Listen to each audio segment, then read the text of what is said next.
Millet Marvels, changing the way world eats by Tenali Double Horse.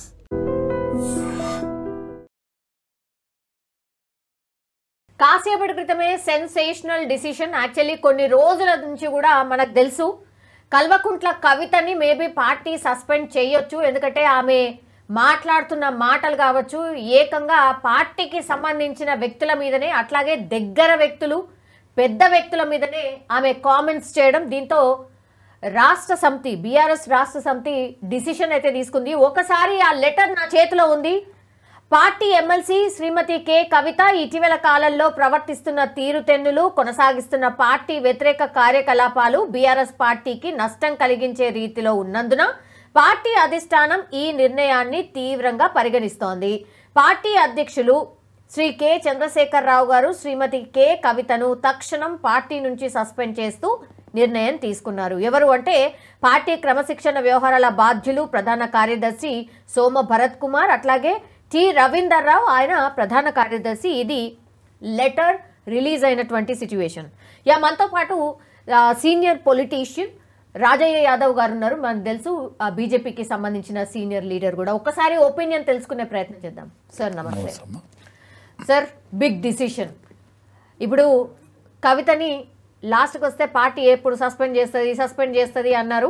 లాస్ట్కి వస్తే suspension letter మీ ముందటనే ఇప్పుడు చదివి వినిపించిన సార్. సస్పెన్షన్ వేటు పడింది, ఏంటి రీజన్ ఏంటి అనుకుంటున్నారు సార్?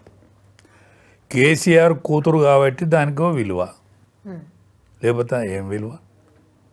ఈడల రాయందరూ సస్పెండ్ చేసారు, అది బిగ్ న్యూస్. అది దానికంటే అసలు ఇది ఏమి న్యూస్? ఇది న్యూస్ ఎందుకు అవుతుంది?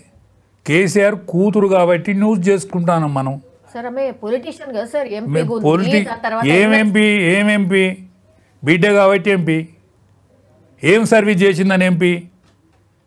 ఉద్యమంలో ఆమె భాగం ఎంత? అది వరకు ఎక్కడ ఉండే? అమెరికాకు బతకపోయింది ఆమె, కాయిదాలు సరిగ్గా లేవు.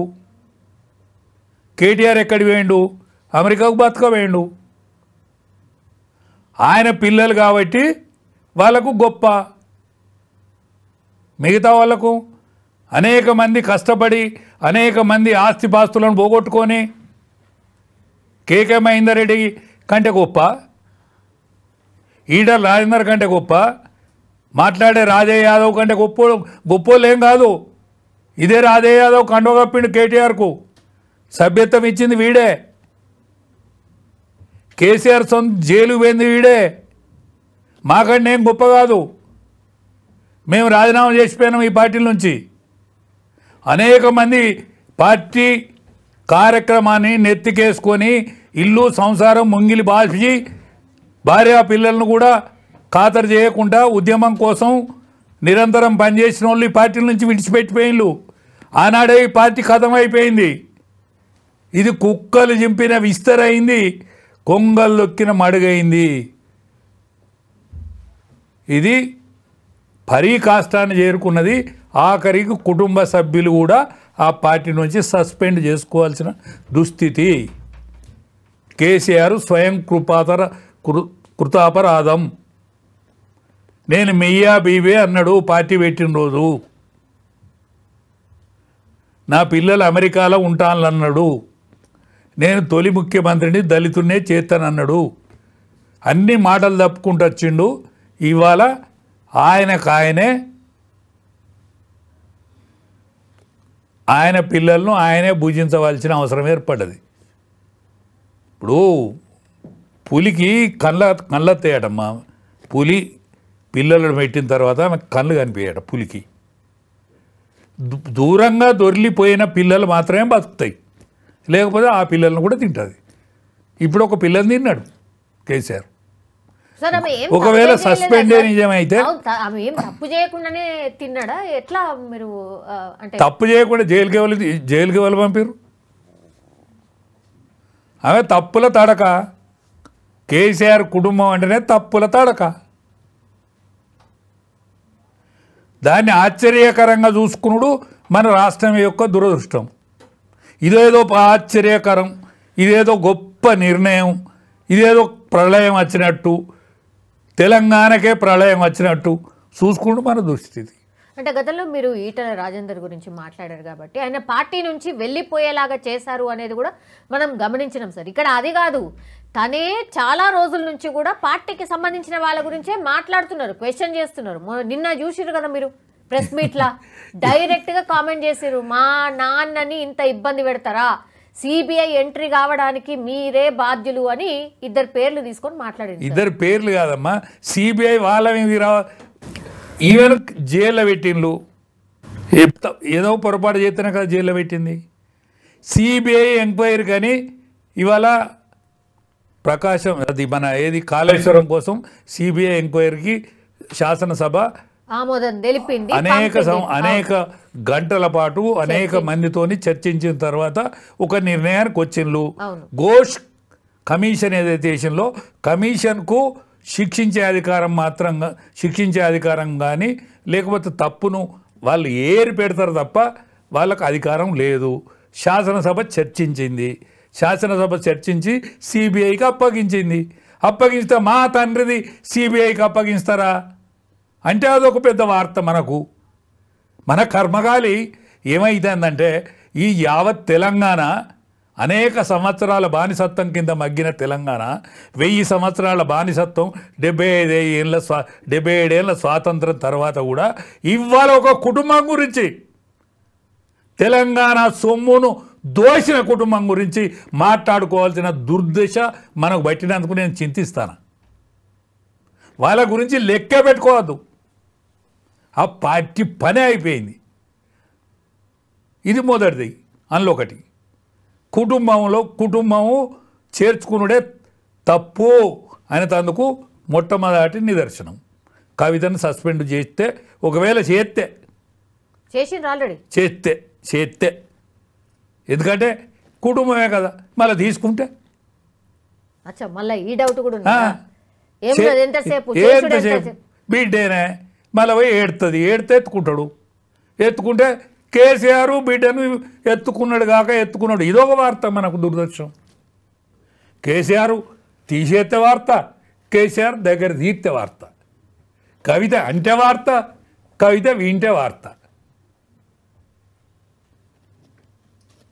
అమెరికాకు బతకపోయిన వాళ్ళకు వీడ్కోలుకు ఒక వార్త అవుతుంది, వాళ్ళు వస్తే ఒక వార్త అవుతుంది. 1200 మంది పిల్లలు బలిదానాలు అయితే వార్త కాలే. వాళ్ళ పిల్లలు ఏం చేస్తాను, వాళ్ళ తల్లులు ఏం చేస్తాను, వాళ్ళ తండ్రులు ఏం చేస్తాను, అది వార్త లేదు. దానికోసం అన్వేషణ లేదు.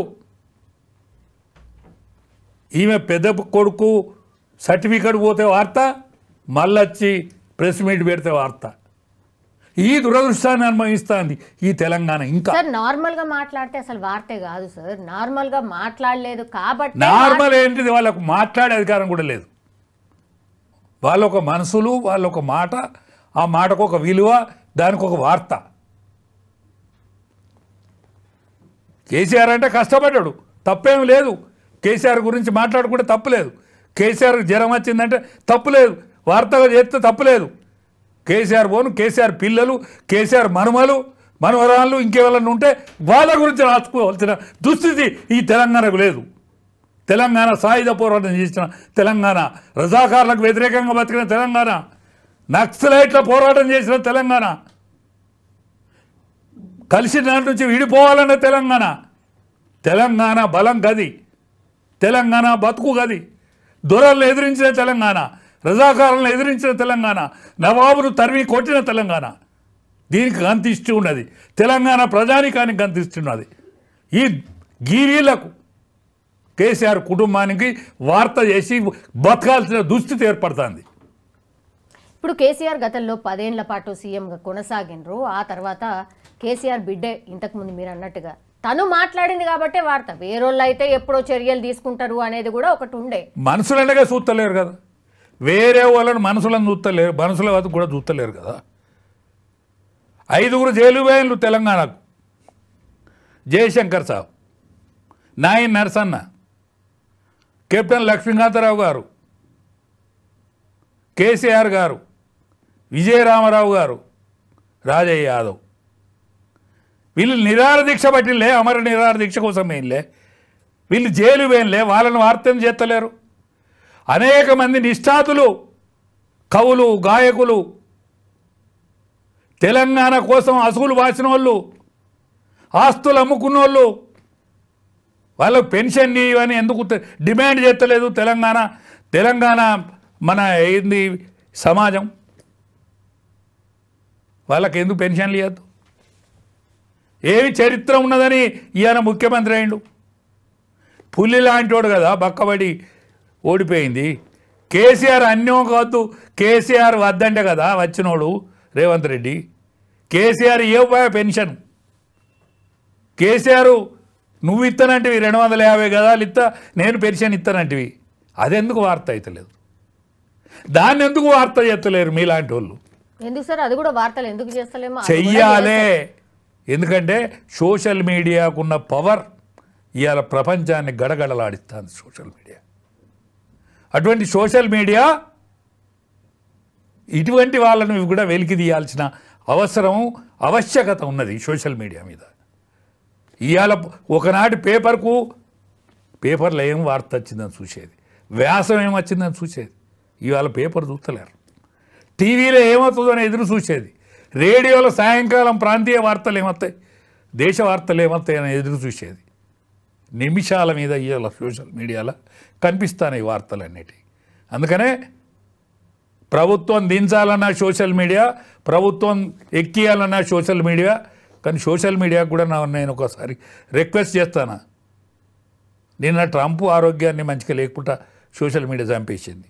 ట్రంప్ను చంపలే, ఇంకా అద్వానీ గారిని 3-4 సార్లు చంపింది. నేను సోషల్ మీడియాకు బాధ్యతాయుతమైన సోషల్ మీడియాగా మెదలాలని నేను సోషల్ మీడియాకు రిక్వెస్ట్ చేస్తాను. నేను ఎల్డర్గా రిక్వెస్ట్ చేస్తాను, వేరే కాదు, అవసరం కూడా. ఎందుకంటే అడ్డవేనుల గురించి మాట్లాడుకునే దుస్థితి సోషల్ మీడియాకు రావద్దని చరిత్రకారుల గురించి మీరు మాట్లాడాలి. ఈ కవిత వార్త, కవితతో ఒక వార్త, కవితను సస్పెండ్ చేస్తే వార్త, కవిత ఏమన్నా అంటే వార్త, కవిత ఏమన్నా వింటే వార్త, కవిత విమానం దిగితే వార్త, విమానం దిగి మాట్లాడితే వార్త. ఎక్కడి కవిత, ఎక్కడున్న వార్త? అంటే పార్టీలో ఉంటే కూడా ఎట్లంటే అట్లా మాట్లాడితే వార్త కాకుండా ఉంటుందా సార్? మరి బీఆర్ఎస్ పార్టీలనే ఉన్నది, తను వేరే పార్టీ అయితే ఎవరు మాట్లాడరు కదా. ఆమె అదే పార్టీలు ఉంటుంది, వాళ్ళ తండ్రికి సంబంధించిన పార్టీ, ఆమె అన్నీ తెలుసు, ఆమె ఆ పార్టీలో ఉంటూ ఆ పార్టీనే తిడుతుంది. మరి మాట్లాడకుండా ఎట్లుంటారు సార్? ఆ పార్టీలో ఉండి, మీరు సీనియర్ కాబట్టి అసలు ఏంది ఒపీనియన్ అని ఆ పార్టీలో ఉండి ఆ పార్టీని తిట్టే మనిషిని గురించి మనం ఎంత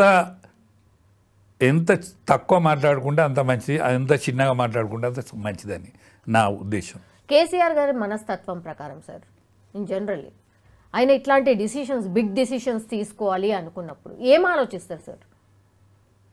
ఇప్పుడు ఆయన బిడ్డ కాబట్టి గిన్ని రోజులు బట్టి ఆగింది ఇది. లేకపోతే ఎప్పుడో ఎవరు పడితే వాళ్ళని తీసిపారేయలేదా ఈ పార్టీ నుంచి? ఆ పార్టీ కోసం ఎంతో కష్టపడ్డ వాళ్ళని తీసేయలేదా? కేకే మహేందర్ రెడ్డి గారు ఆయన మొత్తం సర్వం సంసారాన్నే కడిగి పెట్టిండు టీఆర్ఎస్కు. కొడుకు కోసం ఆయన తీసిపారేసిండు. కొడుకు టికెట్ ఇవ్వలేదు కాబట్టి ఆయనకు టికెట్ ఇవ్వలేదు. అనేక మంది నిష్ఠాతులు నిజామాబాద్లో పనిచేసిన వాళ్ళు ఉన్నారు, ఆశించిన వాళ్ళు ఉన్నారు. బిడ్డకు టికెట్ కాబట్టి తీసేసిండ్రు. బిడ్డకు టికెట్ ఇవ్వాలి కాబట్టి బిడ్డకు పార్లమెంట్ టికెట్ ఇచ్చుకున్నాడు.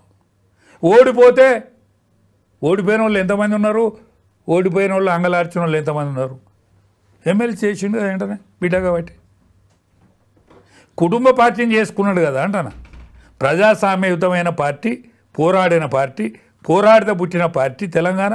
అటువంటి తెలంగాణను ఆయన ఇంటి సంస్థగా, జేబు సంస్థగా మార్చుకున్నాడు కదా. అందుకనే దీన్ని వార్త చేస్తే నా పోటోడు ఇది పెద్ద వార్త కాదు అని చెప్పుట్లో తప్పు లేదు. ఎందుకంటే నాకు ఉద్యమంలో బాగా ఉన్నది, ఉద్యమంలో నా చెవుంటు ఉన్నది, నా రక్తం ఉన్నది, నా కష్టం ఉన్నది. నేను 50 సంవత్సరాల నుంచి 70 సంవత్సరాల వయసు వచ్చేదానిక నేను పనిచేసినోండి. అందుకనే ఈ వార్త పెద్ద బిగ్ వార్త కాదు, కానీ ఆ పార్టీ పతనావస్థకు చేరువలో ఉన్నదన్నందుకు వార్త. ఓకే, నెక్స్ట్ స్టెప్ ఏముండొచ్చు సార్? అంటే కవిత గారి స్టెప్ ఏముండొచ్చు? ఏముంటే ఏమవుతుంది? ఏముంటే ఏం కాదు, కొత్త పార్టీ పెట్టబోతున్నారు అని అంటున్నారు. పెట్టుకొని ఏమున్నది? సార్ అంత లైట్ గా తీసేస్తున్నారు, ఏ బలం లేదు అసలు, తనకి ఏమీ లేదు, ఏమీ లేదు కాక ఏమీ లేదు. నాకు తెలుసు కాబట్టి అంటానా, నేను దగ్గరుండి పనిచేసినాను కాబట్టి అంటానా. బతుకమ్మ వాళ్ళు ఆడుకోరు, బతుకమ్మ వాళ్ళ కుటుంబంలో ఆట కాదు, బతుకమ్మ బహుజనులది, బతుకమ్మ బహుజనులది.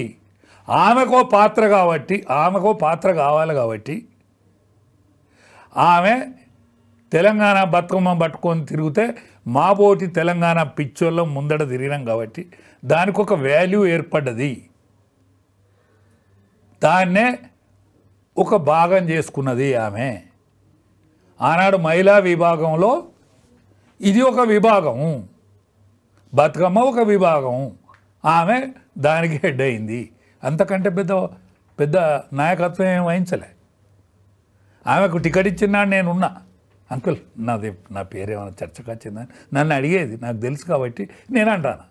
అదే సార్, తండ్రితోని అంత ర్యాపో లేదా, అంత ఈజీగా నా చర్చకు వచ్చిందా నా పేరని నన్ను అడిగిన మాట వాస్తవం, నన్ను అడిగిన మాట వాస్తవం.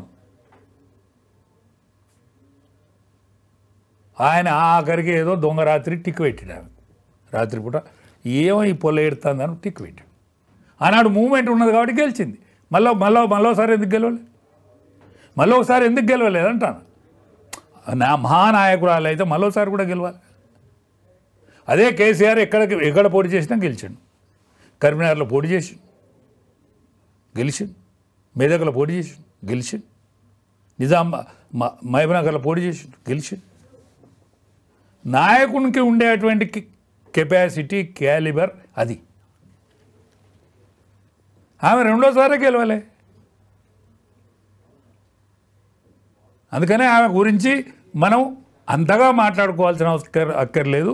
తెలంగాణ రాష్ట్ర సమితి అనేది బీఆర్ఎస్ అన్నాడు, అది వీఆర్ఎస్ అయింది, ఇది మరింత వీఆర్ఎస్ అవుతుంది, అంతే తప్ప ఇంకేం లేదు. ఇంకా వీకెండ్ అవుతూ పోతుందంటారు పార్టీ, అంతే కంప్లీట్ అయిపోతుంది, దానిలో ఎవ్వరు ఉండరు. ఇంకేం ఎవరు మిగులుతారు? ఇప్పుడు సంతోష్ అనే తోడు అదొక 6th ఫింగరు, అదొక పెద్ద ఏలు కాదు, అది 6th ఫింగర్. అది ఇంకెవరున్నారు? కేటీఆర్, హరీష్ రావు, కేసీఆర్, ముగ్గురే. వాళ్ళు ముగ్గురే నాయకులు. ఇప్పుడు కోపం అయితే హరీష్ రావు పార్టీ విడిచిపెట్టి వెళ్ళిపోతాడు, గంతే. ఏముండదు,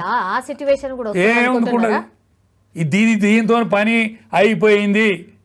కేసీఆర్ కూడా అరే హరీష్, నేను ఎంత చేసినా ఇది రేవు కష్టట్లేదు, నీ పని నేను చూసుకోరా అంటే కథం వెళ్ళిపోతుంది. ఏముంటుంది దీనికి? ఉద్యమం కోసం అంత వీకెన్ అయిందా సార్ కేసీఆర్? అంత వీకెన్ అయినరా? కాదమ్మా, ఆయన ఆరోగ్యం కనుక సాతి చేస్తే వాళ్ళకు లీడర్ ఉన్నాడు, ఏ మాట కామాట, వాళ్ళకు లీడర్ ఉన్నాడు, కానీ క్యాడర్ అయిపోయింది. లీడర్ ఉన్నమాట నిజం, క్యాడర్ అయిపోయాడు. ఎందుకు క్యాడర్ అయిపోయాడు? తెలంగాణ ఆవశ్యకత లేదు. తెలంగాణ ఆవశ్యకత ఉన్నాడు ఆనాడు ఉద్యోగస్తులు, ఆనాడు విద్యార్థి లోకం, ఆనాడు కవులు, ఆనాడు గాయకులు, ఆనాడు తెలంగాణ కోసం అనేక సంస్థలు, అనేక పార్టీలు అన్నీ పనిచేసినాయి. ఇవాళ కాంగ్రెస్ పార్టీలో అనేక మంది పనిచేయలేదమ్మా. ఆనాడు పార్లమెంట్ మెంబర్లుగా ఉన్నటువంటి కాంగ్రెస్ పార్టీ నాయకులు పోరాటం చేయలేదు అక్కడ. ఏది తెలంగాణ ఏర్పడే రోజు కాంగ్రెస్ పార్టీ ఇక్కడ తెలంగాణలో ఉన్న నాయకులందరూ కూడా సహకరించిండ్రు. సికింద్రాబాద్ ఎంపీ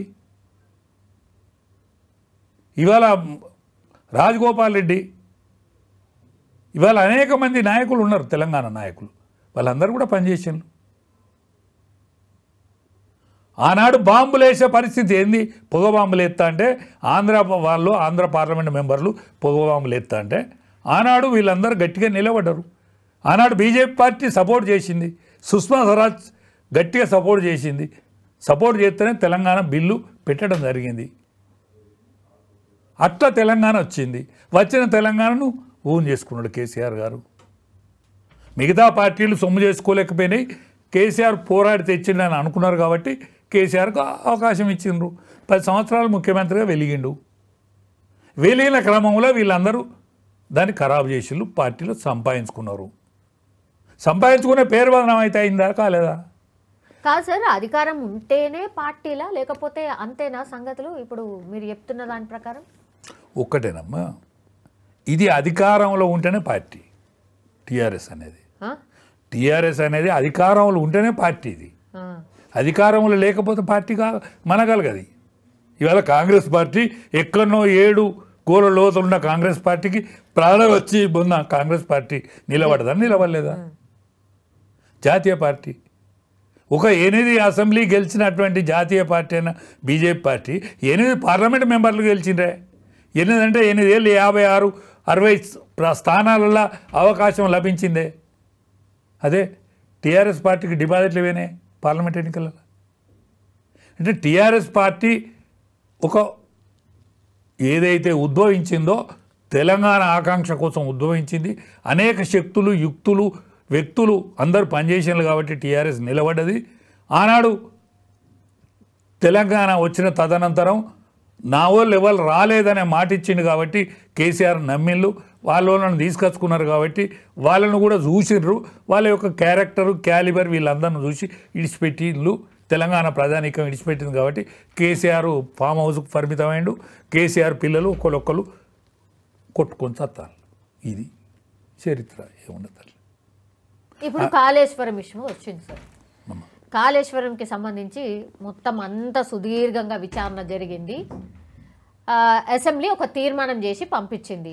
సిబిఐ విచారణకు ఆదేశించండి, ఈ రిపోర్ట్ని మేము వాళ్ళకి పంపిస్తున్నాం, సిబిఐ వచ్చి విచారణ చేసుకోవచ్చు అనేది క్యాబినెట్ తీర్మానం చేసి పంపించారు. ఇప్పుడు బాల్ ఏడుంది అని అంటే కేంద్రం కోర్టులో ఉంది సార్. నెక్స్ట్ ఏం చేస్తుంది? టెక్నికల్గా ఇంకా అనేక కార్యక్రమాలు కావాలి దాంట్లో. సిబిఐ రమ్మనంగానే సిబిఐకి ఏం పని లేకుండా ఉండదు. దేశం మొత్తం మీద సిబిఐకి అనేక విషయాల మీద, ఇటువంటి పొరపాట్ల మీద ఎంక్వైరీ చేసేటువంటి పని వాళ్ళకు ఉంటుంది. కాబట్టి వాళ్ళకు తీరదా అని వాళ్ళ యొక్క అభిప్రాయాన్ని కూడా కనుక్కోవాల్సిన అవసరం ఉంటుంది. కేంద్ర పాలిత ప్రాంతాల్లో అయితేనో డైరెక్ట్ సిబిఐ పోయి ఎంక్వైరీ చేస్తుంది. రాష్ట్రాలలో అనవసరంగా అయిన దానికి కాని దానికి సిబిఐ జోక్యం తీసుకోదు. అసెంబ్లీ తీర్మానం చేసింది కాబట్టి ఏదైతే ఎంక్వైరీ కమిటీ వేసిందో, ఓ కమిషన్ వేసిందో, ఆ కమిషన్ ఇచ్చిన రిపోర్టును క్షుణ్ణంగా నిన్న ఒక 9 గంటలు దాని మీద చర్చోపచర్చలు చేసిన తర్వాత సిబిఐకి అప్పగించాలనేటువంటిది ఆఖరి తీర్మానంకి వచ్చింది. కాబట్టి ఇంకా కార్యక్రమం ఉన్నది, మిగిలి ఉన్నది. ఆ కార్యక్రమం పూర్తయితే సిబిఐ నిజాన్ని నిగ్గుదేల్చేటువంటి సమయం ఉంటుంది. ఎవరి చేతుల్లో ఉండదమ్మా ఇది. సిబిఐ అనేది ఒక స్వతంత్ర సంస్థ కాబట్టి ఎవరి చేతుల్లో ఉండదు, ఏ పార్టీ చేతుల్లో ఉండదు, ఏ పార్టీ చేతులు ఉండదు. పర్మిషన్ ఇవ్వాల్సిందైతే కేంద్రమే కదా.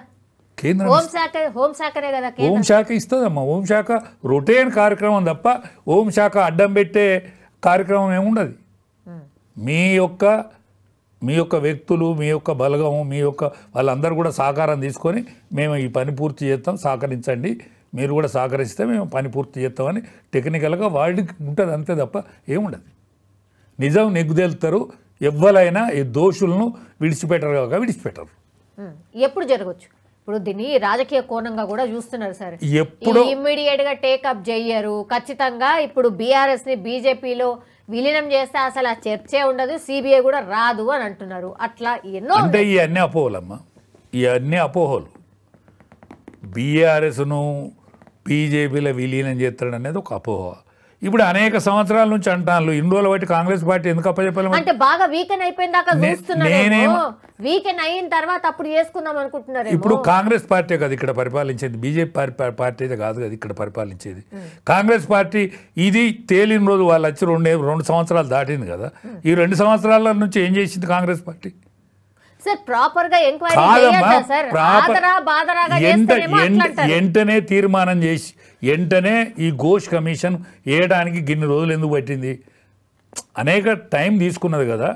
ఇప్పుడు అప్పచెప్పింది కాబట్టి దాన్ని వీలు ప్రకారం, దాన్ని లెక్క ప్రకారం, దాని పద్ధతి ప్రకారం వెంటనే చర్య తీసుకుంటే కక్ష సాధింపు చర్య అంటారా వెంటనే చర్య పూనుకున్నారు అనుకోండి, కక్ష సాధింపు చర్య ఎవరంటారు? అనుభవించేటోడు.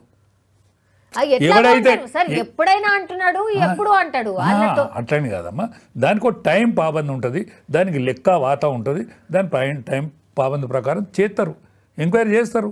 దోషులు ఎంతటి వారైనా విడిచిపెట్టరు కాక విడిచిపెట్టరు. కాళేశ్వరంలో మీ లెక్క ప్రకారం ఎన్ని కోట్ల రూపాయల అవినీతి జరిగింది సార్? ఒక్కటేనమ్మా, కాళేశ్వరం కట్టుడు తప్పని ఎవ్వలన్నలేదు. కాళేశ్వరం కట్టుడు తప్పని ఎవ్వలన్నలేదు. కాళేశ్వరం కట్టిన మాట నిజము. కాళేశ్వరం నిపుణులతో కట్టబడ్డదని కేసీఆర్ నోట అనకపోవుడే తప్పు.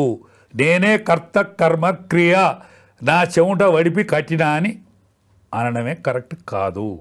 కాళేశ్వరంకు ఒక స్పెషల్గా కాళేశ్వరంకు ఒక కార్పొరేషన్ ఏర్పాటు చేయడంలో అనుమానాలకు తావిచ్చింది. ఇప్పుడు కేంద్ర ప్రభుత్వం డబ్బులు ఇస్తానన్నది, ఇస్తానన్నా తీసుకోకుండా తక్కువ వడ్డీకి ఇచ్చేటువంటి పైసలను తీసుకోకుండా ఎక్కువ వడ్డీకి కార్పొరేషన్ ఏర్పాటు చేసి తీసుకునే వరకు దానిలో ఏమన్నా తినడానే అపోకు దారితీసింది. నిపుణుల ఆలోచన మేరకే ఇక్కడ కాళేశ్వరం కట్టబడ్డది అని చెప్తే తప్పే లేకుంటుండే, కానీ నిపుణులు కాదు నేనే అన్ని చేసిండనే వరకు దాన్ని తప్పు పట్టుకునే ఆస్కారం ఏర్పడ్డది. అంతకంటే ముందుగాల అందరు వచ్చి దీన్ని చూడాలి అని బస్సులు పెట్టి ఫ్రీ బస్సులు పెట్టి పంపిండు. దాని తర్వాత ఇక్కడికి అత్తే పోలీసు వాళ్ళు ఉంటారు అని బెదిరించిండ్రు. కాబట్టి అనుమానాలకు తావిచ్చింది. ఆ అనుమానాలకు తావేయకుండా ఘోష్ కమిషన్ వేసిండ్రు.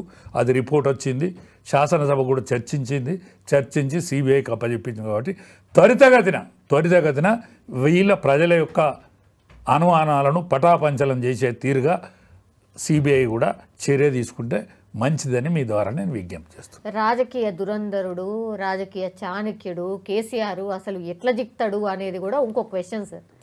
అసలు దురంధరుడు అయితే తప్పులు చేయడు కదమ్మా. దురంధరుడు వేరు, తప్పులు చేసుడు వేరు కదా. ఇప్పుడు దుర్యోధనుడు కూడా దురంధరుడే, కానీ తప్పు చేస్తే ఎంత గొప్పోడైనా కూడా శిక్షార్హుడే కదా. ఆయన కెపాసిటీని ఒప్పుకుందాం, శబాష్, మామూలు కెపాసిటీ కాదు ఆయనది, ప్రపంచ స్థాయి మేధావే, అనలేం అనుమానం లేదు. ఆ ప్రపంచ స్థాయి మేధావి ఈ కొడుకును, బిడ్డను, కుటుంబాన్ని, కులాన్ని వీళ్ళందరినీ దగ్గర తీసుకునే వరకు తప్పుల పడ్డాడు. మెజారిటీ దళితులు, మెజారిటీ బీసీలు, మెజారిటీ ఎస్సీలు, ఎస్టీలది ఈ తెలంగాణ అని ఆయన నోటనే అన్నాడు. దాని తర్వాత ఆయన కుటుంబం మాత్రమే దీని సింహాసనం ఆక్రమించింది. ఆయన కుటుంబానికి జిందాబాద్. లేకపోతే మమ్మల్ని కొట్టిన వాళ్ళను, ఉద్యమకారులను తిట్టిన వాళ్ళను వాళ్ళని లీడర్లను చేసి మమ్మల్ని నమస్తే పెట్టు అని కాడికి తీసుకొచ్చుడే ఈ దరిద్రానికి మూల కారణమై కూర్చున్నాడు, అంతే తప్ప.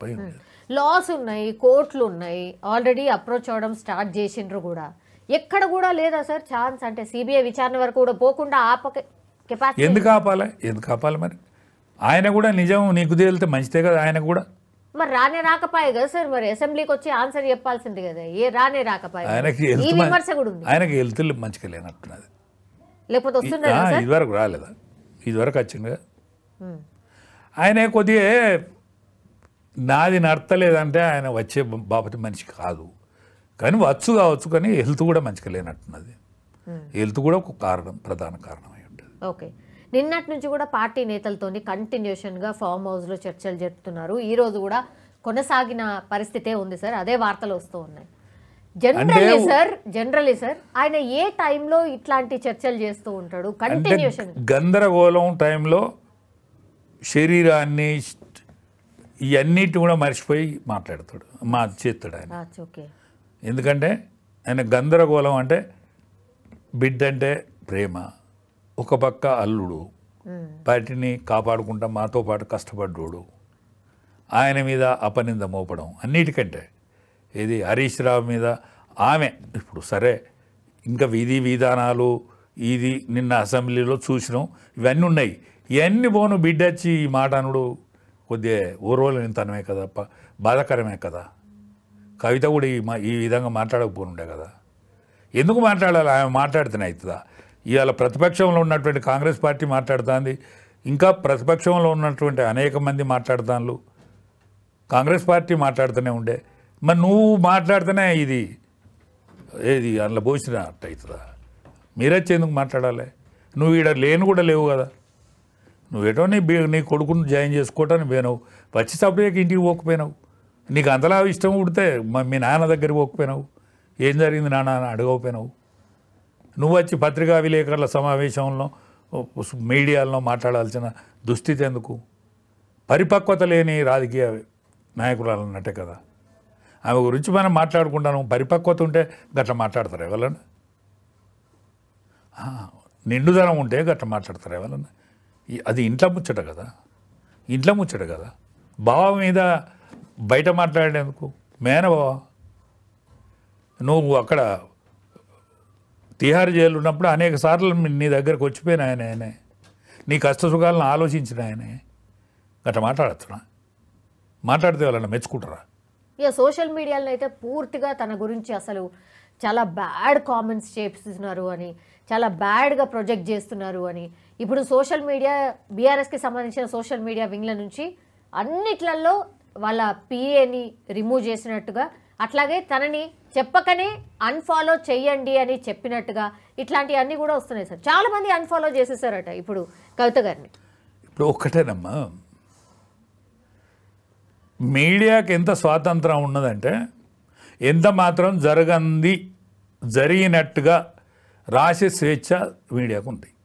ఎంత మాత్రం జరిగినట్టుగా చూపెట్టేటువంటి హక్కు మీడియాకు ఉన్నదని స్వర్గీయ అటల్ బిహారీ వాజ్పేయి గారే మాట్లాడిండు. అటువంటి మీడియా కూడా దాని అందాల అది బతకాలి.